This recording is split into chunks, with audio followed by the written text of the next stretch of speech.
आज संत ज्ञानेश्वर महाराज यांची जयंती आहे.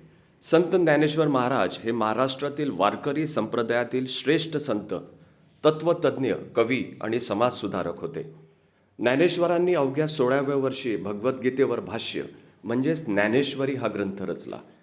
हा ग्रंथ साध्या ओवीबद्ध मराठीत असल्याने सर्वसामान्य लोकांनाही गीतेतील ज्ञान सहज समजले. त्यांनी अमृतानुभव हा तत्वज्ञान प्रधान ग्रंथही लिहिला.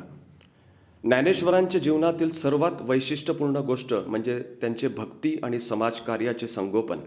त्यांनी भक्ती मार्ग जनसामान्यांना खुला करून दिला आणि जातीभेद व रूढी परंपराच्या विरुद्ध उभे राहून समाजात समानतेचा संदेश दिला.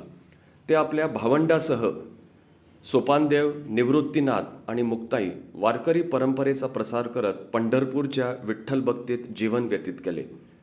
अल्प आयुष्यातही त्यांनी मराठी साहित्य व अध्यात्माला अमूल्य ठेवा दिला. त्यांचा मुख्य संदेश ज्ञान, भक्ती आणि कर्म यांचा संगम. सर्वांमध्ये समानता, साधेपणा आणि प्रेमाने जीवन जगणे.